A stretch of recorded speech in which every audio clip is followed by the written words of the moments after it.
grow up, I'm going to be a Marine and go to Camp Lejeune, and we would say it just like that. And then later on the air, I used Lejeune like everybody else did. But 23 years ago, an old radio program director corrected me. He said the Marine base was named for a famous general who came out of the Cajun country of Louisiana, and that it was pronounced Luh-jern. Well, I've used that ever since. But since I get so much flack about it, both inside and outside the station, I got real interested in the name and also in the man. So before I capitulate, I'd like to share with you my story about one of America's greatest military heroes. He took us on a Sky 5 trip into the Blue Ridge Mountains of Virginia and the prestigious Virginia Military Institute that spawned the careers of Generals Stonewall Jackson and George Marshall. It's also where John Archer Lejeune came to serve as superintendent in 1929, after his years as Commandant of the Marine Corps. An important building at VMI now bears his name. I talked with the deputy superintendent. General, what do you call this building back here? This is Luh-jern Hall. You know, down in North Carolina, everybody says Lejeune. Why do you say Luh-jern? We say Luh-jern because that was the man's name. The general had 3 daughters. One of them lives near the campus of VMI. Luh-jern. Has anyone ever told you that that you mispronounce your own name? No, because I don't. Even Peter Jennings says Lejeune. He does? The pictures in Miss Lejeune's scrapbook tell the story of her famous father. He was a graduate of the Naval Academy, but took a commission in the Marine Corps.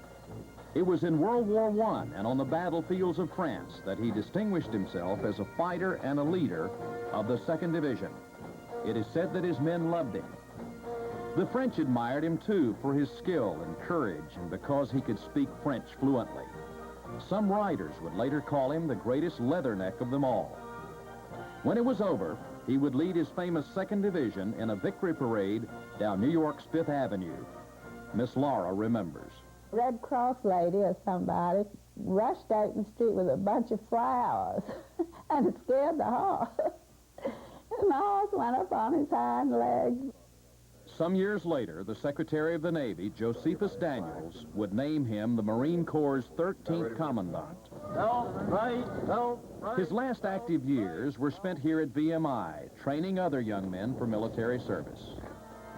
Shortly after his death in 1942, the largest Marine base in the world was named for him in Jacksonville, North Carolina.